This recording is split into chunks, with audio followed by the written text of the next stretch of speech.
Assalamualaikum warahmatullahi wabarakatuh. Halo Sobat Rohis DKI Jakarta. Selamat datang di program kita kali ini yaitu Ahwat Talks. Saya Selvi sebagai Koa Syiar Rohis Jakarta Selatan akan menemani kalian selama kurang lebih 30 menit dalam bicara santai dan bermakna mengenai dunia muslimah masa kini.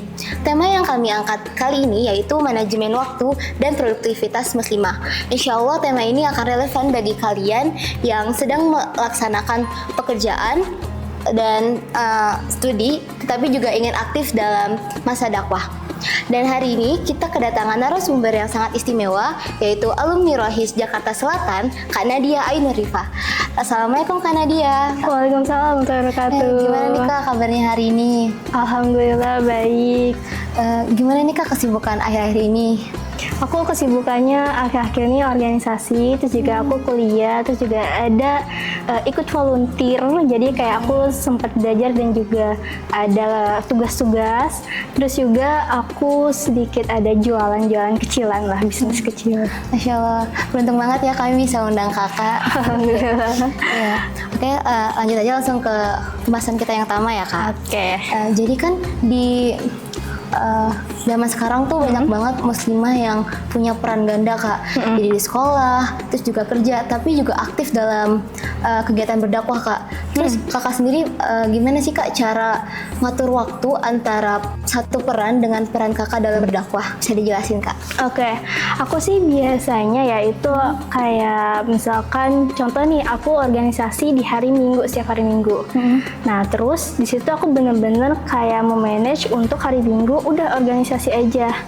Nah jadi saat ngumpul gitu aku tidak yang berpikir untuk ke kuliah atau gimana pun itu. Tapi itu beda-beda lagi ya dengan beda-beda orang. Pasti mereka punya yang dimana kayak mereka bisa untuk memposisikan diri lagi A dan dia juga mengerjakan B gitu.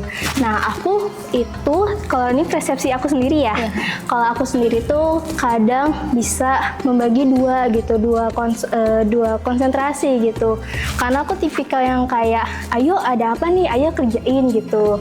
Nah di situ aku berusaha untuk melihat nih kayak nih organisasi ini kayaknya harus diselesaikan duluan baru kampus misalkan gitu. Oke, ya udah aku ngerjain organisasi dulu baru nanti kampus setelah organisasi. Jadi benar-benar kita harus melihat yang dimana dia duluan, yang di duluan gitu. Kalau misalkan kayak yang di duluan ini juga lebih susah daripada yang kedua ini lebih gampang, yaudah karena kita kayak misalkan ya organisasi itu misalkan H-1 nih untuk diselesaikan. Nah tapi kalau yang kampus itu masih ada minggu depan yang harus diselesaikan, tapi yang minggu depannya lebih gampang daripada kita pusing untuk mikirin yang H-1 itu. Jadi yaudah nggak apa-apa, kita refreshing biasanya dulu, kayak misalkan aku nih lebih suka kayak makan nih, yaudah nggak apa-apa kita makan dulu santai, terus kayak biar kita nggak yang ngedobrak-dobrak yang lain juga. Akhirnya yaudah aku kerjain yang gampang dulu nih, yang gampang misalkan yang kampus itu aku kerjain dulu selesai nih, itu baru dah tuh bener-bener fokusin yang organisasi. Tapi di situ di sisi lain kan kayak di organisasi itu kan banyak ya, banyak orang-orang juga gitu, nggak kita doang nih, jadi kita juga harus kayak coba tanya gitu. Jadi kita jangan diem-diem aja gitu. Karena kalau misalkan kayak kita diem-diem aja, nanti nggak kelar-kelar juga. Otomatis ya udah kita coba nanya misalkan ke kamu nih.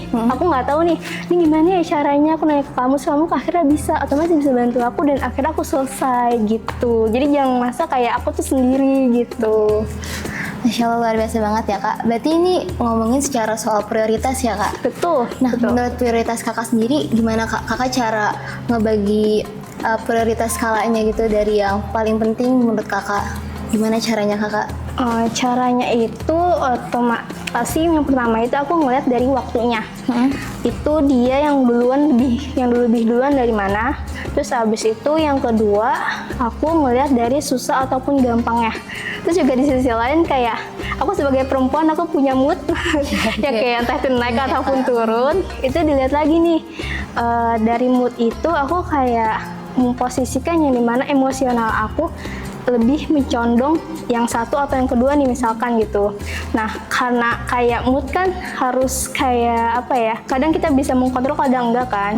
Tapi karena kayak aku sudah memilih prioritas-prioritas yang tadi yang aku sebutin 4 itu, aku harus menyelesaikan semuanya.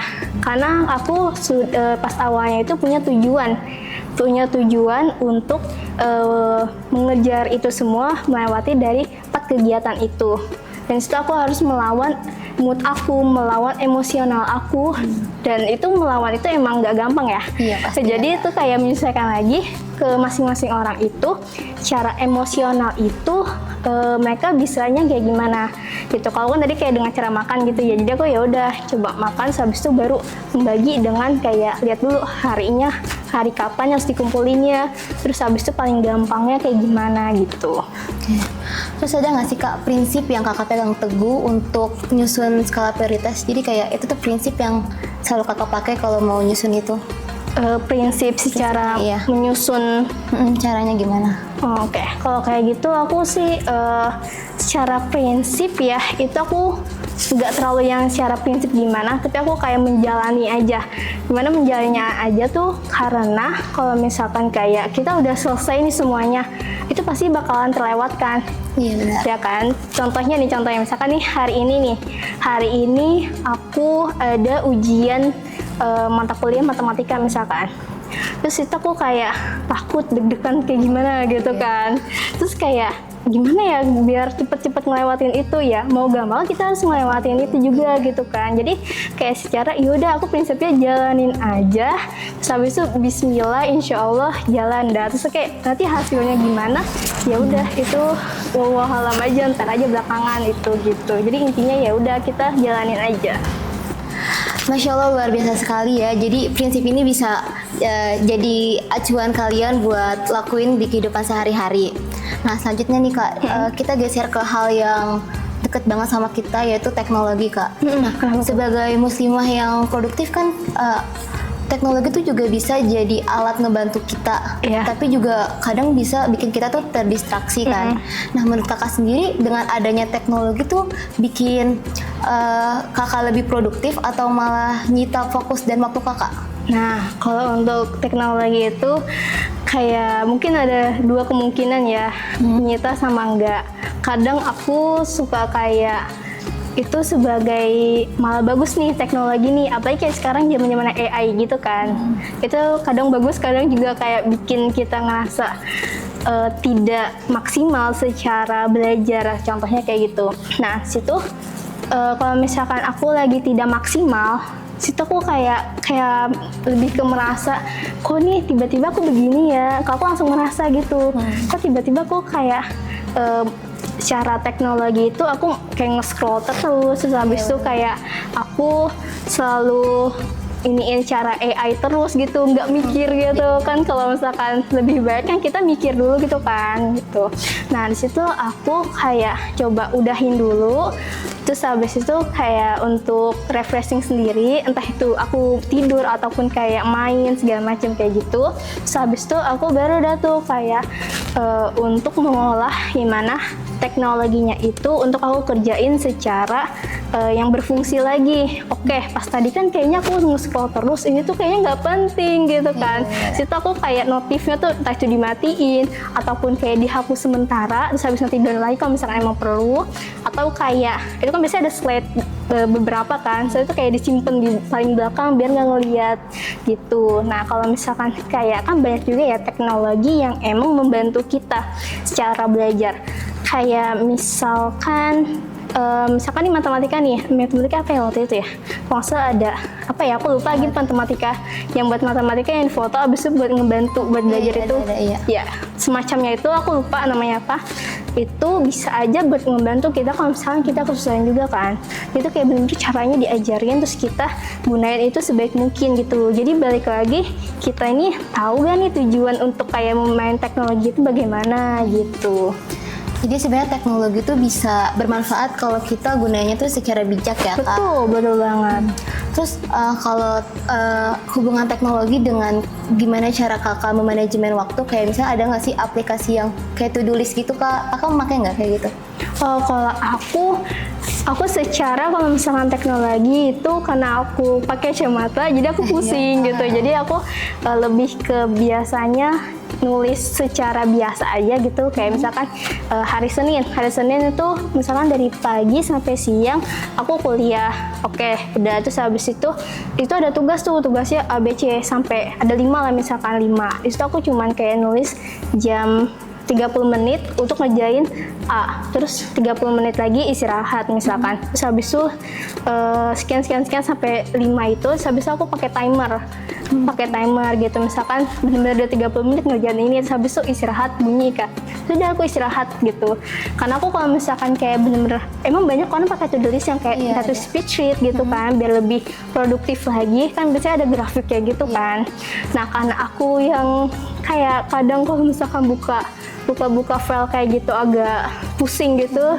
Jadi balik lagi ya ke teman-teman semua, kalau misalkan emang lebih suka yang kayak terlihat lah gitu ya hasilnya gitu, boleh gitu pakai spreadsheet gitu. Terus habis itu kalau misalkan emang lebih suka kayak lebih gampang manual gitu secara catatan, nggak masalah gitu. Yang penting kitanya pun juga kayak tahu nih waktunya ini harus apa gitu. Oke Kak, selanjutnya pasti kan setiap manusia itu punya fase ngerasa lelah, terus kayak pengen nyerah dalam apa yang dia pengenin ya Kak. Terus Kakak pernah nggak sih ada tantangan terbesar Kakak dalam ngelakuin dakwah gitu? Masya Allah. Ya, ada nggak, Kak? Itu bener-bener wow banget ya, karena kalau misalkan dakwah itu kan kita juga, misalkan nih aku di tempat A, belum tentu orang-orang tuh pada menerima dakwah kita ya kan. Terus habis itu kayak kadang ada yang nerima, kadang ada yang setengah terima setengah enggak, bahkan ada yang kayak mereka nggak terima kan. Misalnya kayak mereka nggak terima terus mereka gak ngomong, gak masalah, itu nggak nyakitin hati kita. Tapi kalau misalnya ngomong kayak ngapain sih tuh ngomong kayak gitu, kayak dia yang paling bener ya kan gitu kan. Pernah itu kayak aku lihat dulu biasanya ini aku posisinya ada di mana.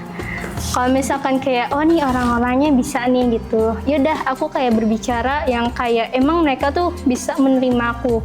Tapi kalau misalkan posisi mereka nggak nerima, itu aku lebih ke kayak cara tutur kalimat aku ya. Tutur kalimat aku tuh caranya lebih nggak terlalu yang ini bener-bener diperjelas gitu. Misalkan nih kayak sholatnya tuh harusnya tuh misalkan zuhur itu jam 11.40. Nah, bisa lah jangan mepet-mepet jam 12 atau jam 1 baru sholat gitu kan misalkan. So, aku kayak berusaha ngajak aku dengan kalau misalnya yang nggak nerima ya.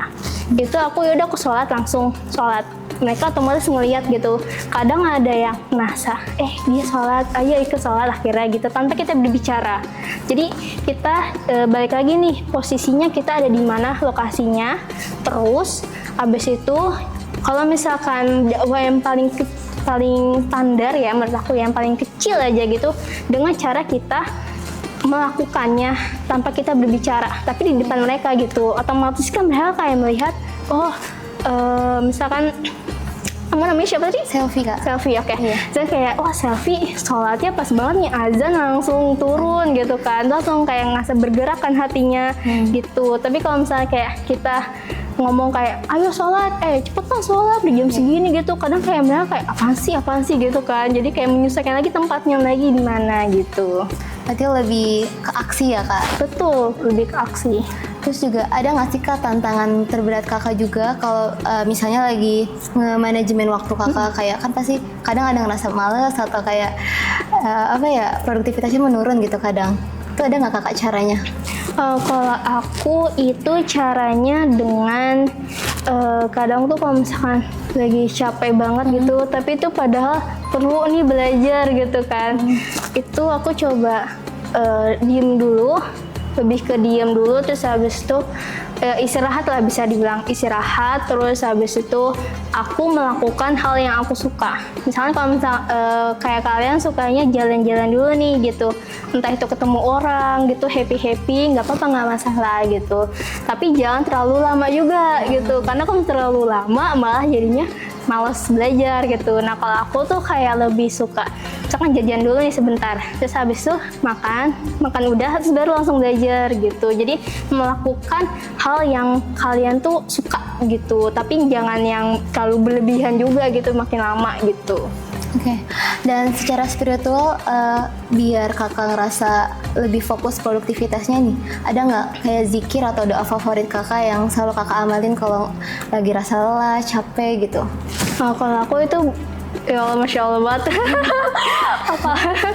Itu aku lebih ke kayak istighfar. Itu pertama istighfar. Terus aku biasanya ngobrol ya gimana, kayak misalnya aku berbicara sendiri, tapi itu kayak aku lebih ke cerita ke Allah gitu loh gitu. Jadi kayak aku cerita kayak, ya Allah kenapa gini gitu. Terus ya udah refleks nangis atau kayak gimana. Terus habis itu kayak akhirnya sholat. Habis sholat tuh baca Quran tuh. Nah di situ aku pernah, oh nih ada cerita nih. Aku pernah ada di satu titik yang bener-bener aku kayak, ya Allah nih bener-bener kayak pengen pasrah aja gitu. Aku nggak tahu pengen ke arah mana lagi di situ, pengen menyelesaikan tapi kayak udah berantakan banget gitu, udah nggak bisa nih kayaknya gitu kan. Akhirnya kayak udah aku bener-bener coba berdoa, terus habis itu aku cerita aja nggak apa-apa gitu ke Allah, terus habis itu sholat, terus habis itu baca Quran, entah itu di surat apapun itu. Terus abis itu kayak biasanya tuh aku ngerasa abis nangis gitu kayak langsung tenang gitu, terus habis itu Allah itu kan kalau misalnya kayak hambanya nangis itu dibikin ngantuk kan. Iya, Karena apa? Karena biar istirahat gitu, istirahat. Akhirnya kayak tidur, habis itu udah tenang lagi gitu kan. Nah itu aku kayak melakukan itu sih berulang kali gitu dengan sholat, habis itu aku baca Quran, terus habis itu cerita ke Allah gitu. Masya Allah banget ya kak. Nah terakhir nih kak, apa pesan kakak buat muslimah di luar sana untuk ngejaga manajemen waktunya biar lebih produktivitas tapi nggak ngilangin jati dirinya sebagai muslimah? Oke, kalau kayak gitu itu pastinya balik lagi ya ke masing-masing diri kalian, karena yang tahu tujuan kalian hidup itu adalah diri kalian sendiri. Itu yang pertama, tujuannya kan yang tahu kalian sendiri. Terus yang kedua, kalau misalkan kalian sudah memilih A, terus kalian sudah di tengah jalan nih, jangan menyerah langsung gitu. Jadi kalian tuh ingat lagi ke tujuan pertama kenapa kamu memilih si tugas A ini gitu. Karena di situ kalau misalkan kita kayak ya udah aja deh kayak gitu, itu wah itu bisa tuh ke depannya tuh bakalan hancur gitu, bakalan kayak berantakan. Jadi ingat lagi tujuan awal kenapa memilih itu yang kedua. Terus yang ketiga, jangan lupa pastinya meminta izin ke orang tua untuk memilih hal A, B, C, D gitu. Meskipun kayak kita udah dewasa gitu, kita ngerasa udah dewasa, udah punya pilihan, tapi kalau misalkan masih punya orang tua, itu adalah izin yang paling besar, karena kayak ridho Allah tuh ridho orang tua gitu. Jadi kalau misalkan orang tua nggak ridho, ya Allah gimana mau kayak ngelancarin gitu apa yang kita pilih gitu. Jadi harus izin juga. Terus kita kayak tetap berdoa apapun itu, kayak yang penting bersyukur juga ya, karena setiap kita bersyukur itu insya Allah kayak Allah bakalan senang sama kita, dan juga Allah bakalan membantu terus kita selama perjalanan itu gitu. Terus secara muslimah ya, apalagi perempuan ini moodnya kan naik turun, terus juga kayak secara kadang semuanya kan pakai perasaan ya kalau perempuan ya. Itu bener-bener perasaan yang kayak wah banget itu sebisa mungkin harus mengontrol diri sendiri, dan yang bisa mengontrol diri kita itu adalah diri kita sendiri. Jadi kalau misalkan kayak aku pengen kayak selfie, nggak bisa, itu cuman bisa selfie doang sendiri gitu kan. Aku hanya bisa untuk menjadi aku sendiri, aku sebagai Nadia, udah nggak bisa lagi gitu. Nah di situ aku yang dimana harus kayak tahu nih aku tuh bagaimana orangnya, aku tipikalnya kayak gimana. Jadi kita harus mengenal diri kita sendiri gitu. Dan saat kita mengenal diri kita sendiri, kita otomatis bisa mengontrol diri kita. Nah kalau misalnya kayak secara orang kan apalagi kalau perempuan pakai perasaan, dengar omongan kayak ini gini kadang suka masuk ke hati kayak gitu.